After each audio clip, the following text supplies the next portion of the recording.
মহাযুদ্ধ শুরু হয়ে গেছে মধ্যপ্রাচ্যে, এবং মধ্যপ্রাচ্যে এই যে মহাযুদ্ধ কি অবস্থা এখন, যার আঁচ সারা বিশ্বে পড়বে, তার কারণ হচ্ছে প্রচুর পরিমাণে জ্বালানি এই মধ্যপ্রাচ্য থেকে তো সারা বিশ্বে সব জায়গায় ছড়িয়ে পড়ে। হরমুজ প্রণালী, সেই হরমুজ প্রণালী গতকালই যখন বন্ধ করে দিয়েছে, তারপর কোথায় কিভাবে প্রভাব, এবং শুধু তাই নয়, প্রত্যক্ষ প্রভাব কোন কোন দেশের উপরে পড়ছে। যেমন কিছুক্ষণ আগের কথা যদি আপনাদের বলি, তেল আভিভে সেখানে প্রবল বিস্ফোরণ, তেহরানে বিস্ফোরণ, তেল আভিভে সাইরেন বাজানো হয়েছে, অর্থাৎ একেবারে মারণ কামড় বলতে যা বোঝায়, ইরান সেই মারণ কামড় দিয়ে যাচ্ছে। যে যে জায়গায়, যে যে দেশগুলিতে ইউএস বেস রয়েছে, ঠিক সেই জায়গাগুলোকে খুব স্ট্র্যাটেজিক্যালি হামলা চালানো হচ্ছে।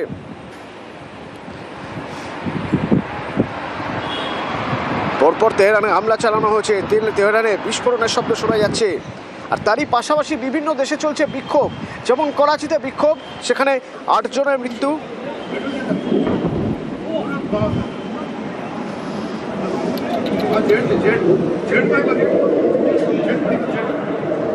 এবং যা পরিস্থিতি, তাতে আরো 4-5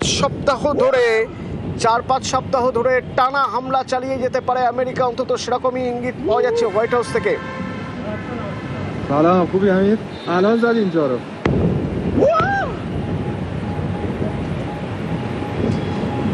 কি পরিস্থিতি এখন, আন্তর্জাতিক সম্পর্ক বিশেষজ্ঞরা কিভাবে দেখছেন জানবো। সঙ্গমিত্রা সরকার আমার সঙ্গে সরাসরি রয়েছেন। সঙ্গমিত্রাদি, এখন এই যে মধ্যপ্রাচ্যের পরিস্থিতি, আমি যদি খুব সংক্ষেপে একবার বোঝার চেষ্টা করি আপনার থেকে, যে শুধু মধ্যপ্রাচ্যে প্রত্যক্ষ প্রভাব কোথায় কোথায় পড়ছে, কি হচ্ছে?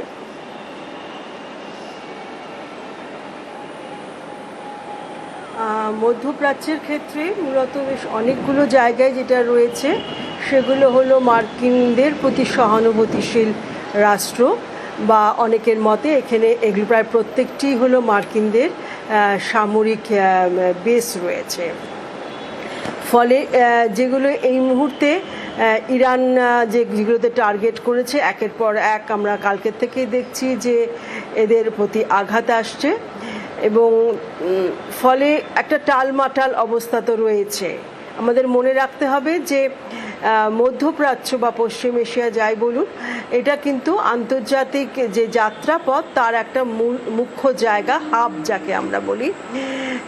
ফলে সারা পৃথিবীর যাতায়াত ব্যবস্থার উপরে ভয়ঙ্কর প্রভাব পড়েছে, এবং ফলে জনজীবন যেটা রয়েছে, সেই জনজীবন তো এই মুহূর্তে আক্রান্ত।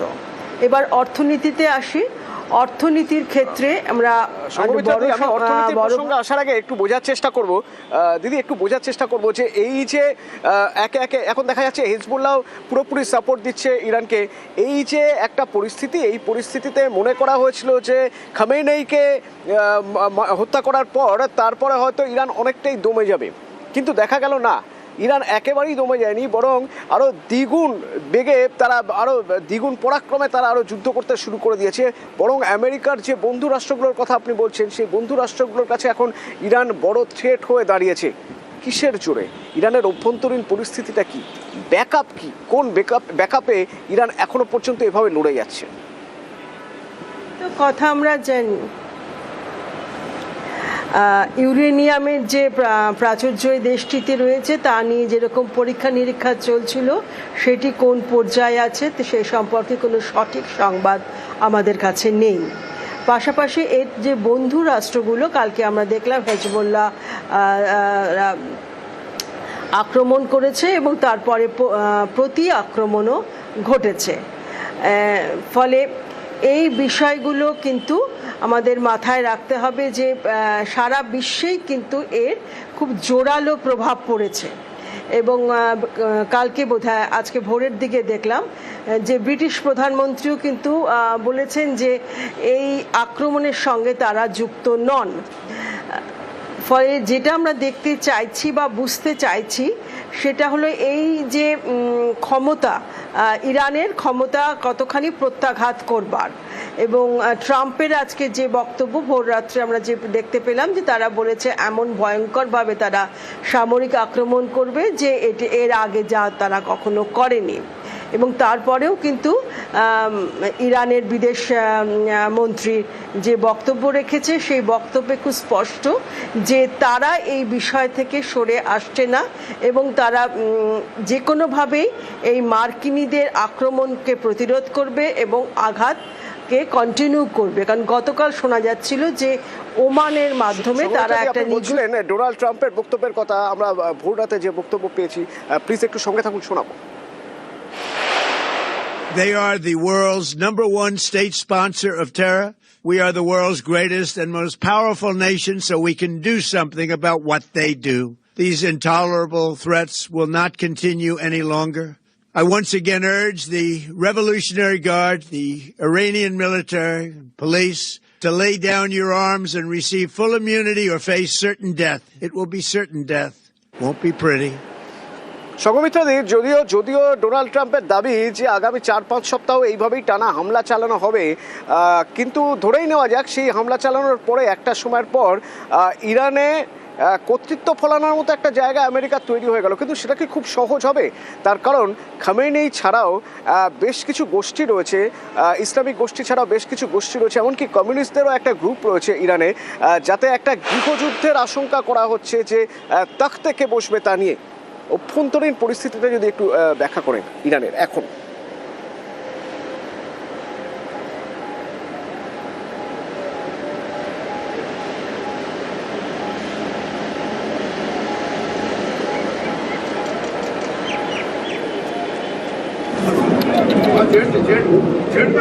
সঙ্গমিত্রাদি শুনতে পাচ্ছেন আমার কথা?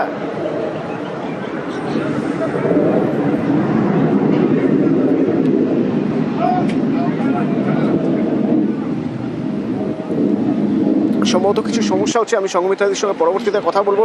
তো কাউন্টার অ্যাটাক, ইরানের কাউন্টার অ্যাটাক এবং তার সঙ্গে হিজবুল্লাহ যোগ হয়েছে, যা কিছুটা হলো ইসরায়েলের কাছে চাপের, কারণ ইসরায়েল জানে এর আগেও যতবার হিজবুল্লাহর বিরুদ্ধে ইসরায়েল আঘাত এনেছে, প্রত্যাঘাত কতটা মারাত্মক হয়েছে। তো এইরকম একটা জায়গায় হিজবুল্লাহ যখন সংঘর্ষে জড়িয়ে পড়েছে, তখন স্বাভাবিকভাবেই কিছুটা হলেও ইসরায়েলের কাছে তা মাথা ব্যথার, কারণ যদিও আমেরিকা পুরোপুরি সাপোর্ট দিয়ে যাচ্ছে, কিন্তু আমেরিকার যে বেসগুলো রয়েছে, অর্থাৎ আরব দেশে আর আমেরিকার যে বন্ধু দেশগুলো রয়েছে এই পুরো মধ্যপ্রাচ্যে, সেই বন্ধু দেশগুলো কিন্তু এখন যথেষ্ট চাপে। তার কারণ ইরান একেবারেই অবস্থান বদল করেনি ইরানের সেনা, এবং ইরান প্রত্যাঘাত করে যাচ্ছে খামেনেইর মৃত্যুর পর, বরং সেই প্রত্যাঘাত আরও মারাত্মক হচ্ছে।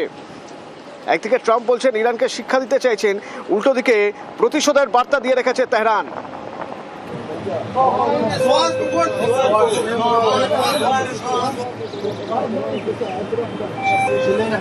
2% inside have. এবং যেহেতু মধ্যপ্রাচ্য মানে অপরিশোধিত তেলের বিপুল ভান্ডার, মানে ভেনিজুয়েলার পরে সবচেয়ে বেশি, এবং সেখানে হরমুজ প্রণালী দিয়ে তেল নিয়ে আসা হয়, তেল বিভিন্ন দেশে যায়। সেই হরমুজ প্রণালীতে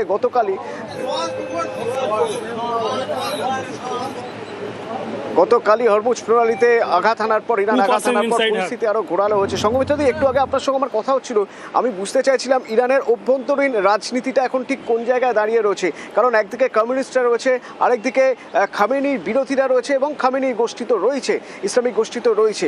অভ্যন্তরীণ রাজনীতিটা কোথায়? অর্থাৎ যদি আমেরিকা এখন যুদ্ধ থামিয়েও দেয়, আমেরিকা ইসরায়েল, কোথাও কি একটা গৃহযুদ্ধ থাকার বা সিভিল ওয়ার হওয়ার আশঙ্কা থেকে যাচ্ছে?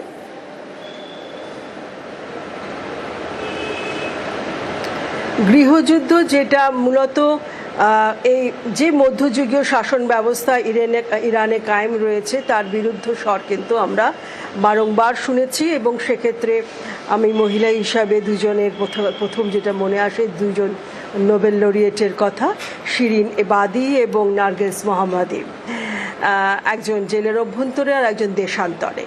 এদের কথা তো মনে আসছেই, কিন্তু পাশাপাশি যেটা মনে হচ্ছে বিরোধী স্বর যেটা রয়েছে, সেই বিরোধী স্বরগুলো কিন্তু প্রাথমিকভাবে যেভাবে খোমেনিকে হত্যা করা হলো, সেই হত্যা করবার ফলে এক ধরনের তার সার্বভৌমত্বের যে কি বলবো, যে অধিকার, সেই সার্বভৌমত্বের অধিকারকে আঘাত করার জন্য এই বিদেশি শক্তির প্রতি কিন্তু এক ধরনের বিরুদ্ধাচরণ প্রায় সর্বত্রই তার প্রভাব রয়েছে। ফলে রাস্তায় আমরা দেখতে পাচ্ছি এই মুহূর্তে বহুদিন পর খোমেনির পক্ষে একটা ওয়েভ, যেটা কিন্তু খোমেনি প্রায় অনেকটাই হারিয়ে ফেলেছিলেন। তার মৃত্যু কিন্তু অনেকাংশে সেই ক্ষোভের ক্ষেত্রে একটা অন্য মাত্রা নিয়ে এসছে। অর্থাৎ আমেরিকার প্রতি রাগের জায়গাটা আরো হয়তো তীব্র হচ্ছে। সংঘমিত্রাদি, ইরানের পাশে প্রত্যক্ষভাবে এই মুহূর্তে দাঁড়ানোর মতো কেউ আছে কি? যদি না থেকে থাকে তাহলে বলবো পরোক্ষভাবে কারা রয়েছে? রাশিয়া বা চীন কতটা যোগাযোগ রাখছে?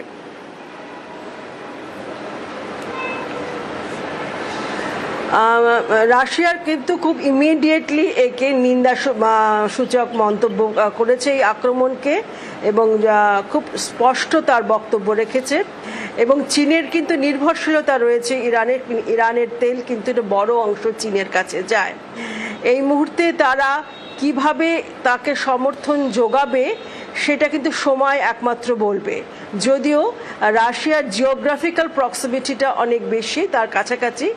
এবং আরেকটা বিষয় হলো হরমুজা যেহেতু বন্ধ হয়ে গেছে, এবং সেখানে যেই মাত্র শুনছিলাম চাওয়ার সেই বন্দরের ক্ষেত্রেও আমরা প্রথম ভেবেছিলাম যে আঘাত এসছে, কিন্তু আবার তাদের বক্তব্য শুনে বুঝলাম যে ভারতের যে অংশটা সেই অংশ সেভাবে আক্রান্ত হয়নি। সুতরাং রাশিয়া এবং চীন উভয় কিন্তু এই আঘাতকে তাদের নিজস্ব জাতীয় স্বার্থের নিরিখে এটাকে মূল্যায়ন করবে। এবং আমার নিজের ধারণা রাশিয়ার কোনো ধরনের পরোক্ষ সমর্থন বোধহয় ইরানের কাছে পৌঁছেছে। ধন্যবাদ।